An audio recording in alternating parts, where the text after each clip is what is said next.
this is way better than we thought. As we all watched, I was live, the reaction, the Toronto Raptors ended up falling to the 9th pick in this year's NBA draft. Didn't jump up and take Cooper Flag, but as the dust is settled, a ton of reports, a ton of news, and a ton of analysis has come out regarding this current draft order, what fans can expect in terms of players that are going to be available at that 9th overall selection, and frankly, it is way better than I think anyone really thought, as we had that initial reaction to this team falling a couple spots in the draft lottery, and of course not making that jump that everyone was hoping for. So we're going to break down what these latest updates are, the kind of landscape the Raptors are looking at heading into this year's NBA draft, and frankly, why this positioning is way better than any of us thought once the numbers started going down and down and down from hopes of getting number 1 and obviously falling to number 9.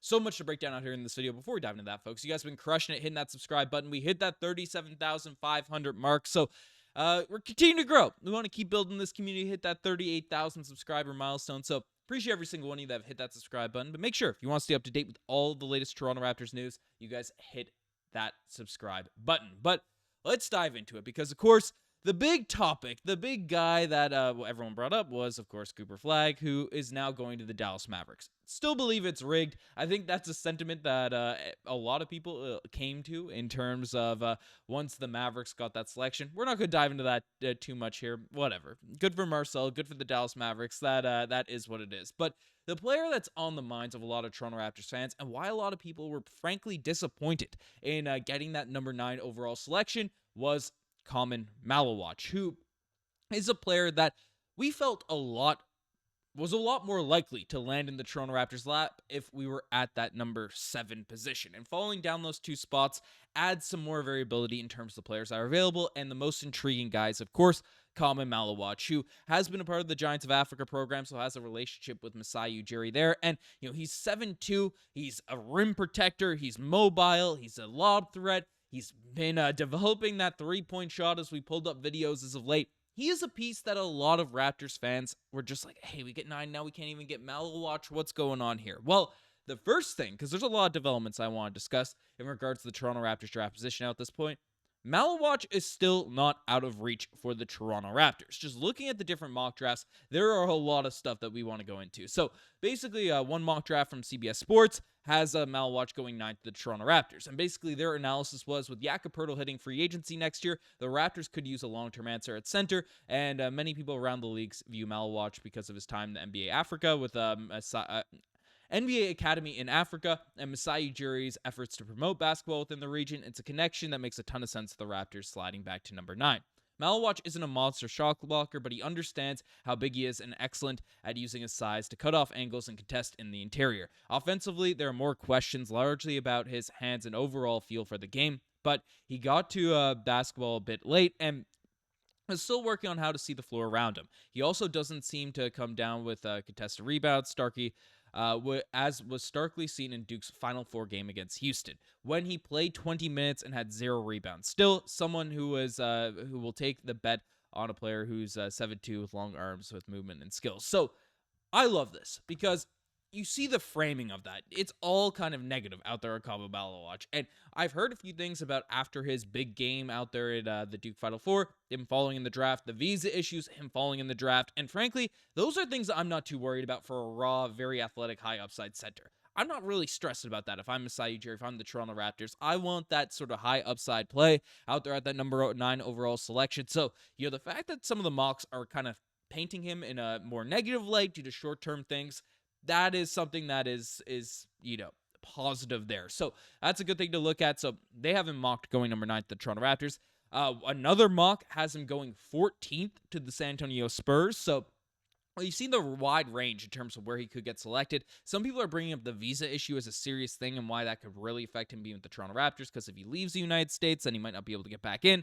Those are all things to factor in and play, but the NBA usually has a workaround for that stuff, so I'm not super concerned about those things here now at this point. But basically, they haven't fallen to 14th, and Derek Queen, which we'll talk about after. But the one name, and talking to people who are more in tune with the NBA draft selections, people from the States and stuff in the network that just cover NCAA day in, day out, this is the sort of threat that the Toronto Raptors have. It's the New Orleans Pelicans there at number 7, who probably are going to be intrigued by bringing in another center. They did draft Missy, I believe it was last year or the season prior. So it's they do have some pieces at the center spot, but Maluach is a guy to very much watch for at the number 7 overall selection, for this current draft spot. But basically, you see it there. The Nets are also a team that have been, overtaken. They're ahead of the Toronto Raptors in the draft standings. Basically, the Pelicans and the Nets are the two teams that a lot of analysts, a lot of insiders, a lot of people that are setting up these mock drafts for the NBA draft are looking at for the Toronto Raptors in terms of competition for common Maluach. So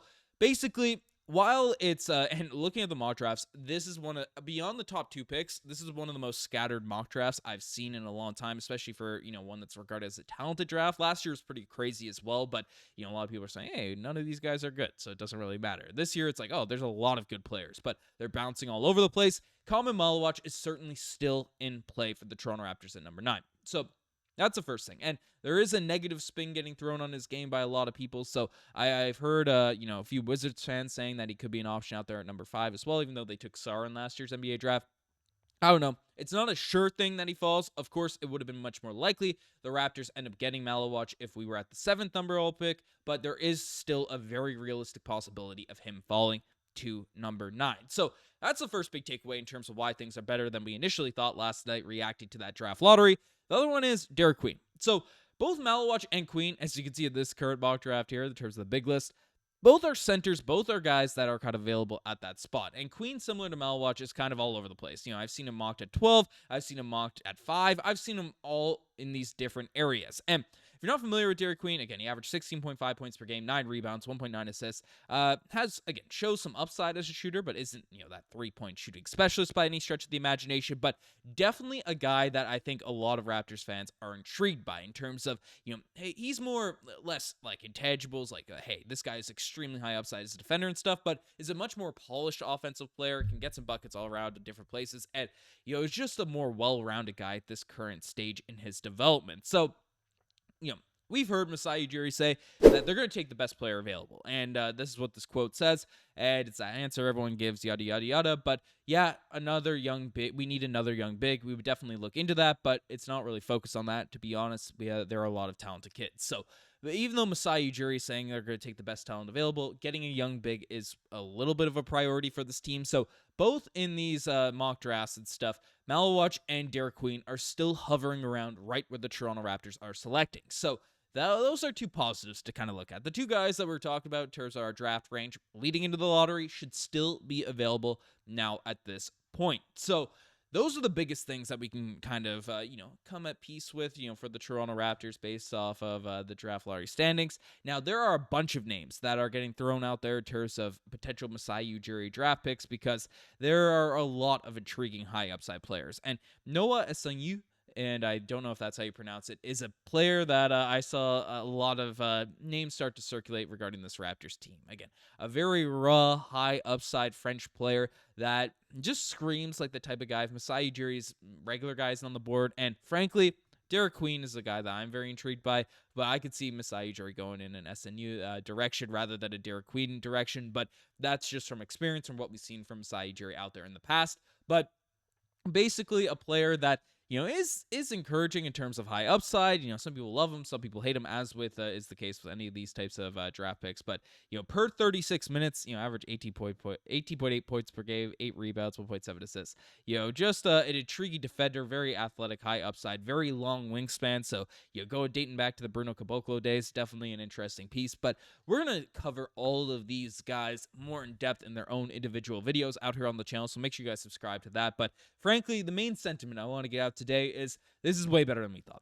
We were depressed. We were sad. I think there was more shock about how rigged the NBA draft lottery was this season, and that's just how things go here now at this point. But frankly, this is the Raptors are still in a very, very good spot. And even though we tanked away this season, even though we prayed for Cooper Flag, this team should still be in a very, very nice place to take that leap next season. So let me know what you guys think about all this in the comment section down below. You guys best think as far as subscribe to the channel if you guys haven't already. Anyways, I'm signing out. Cheers.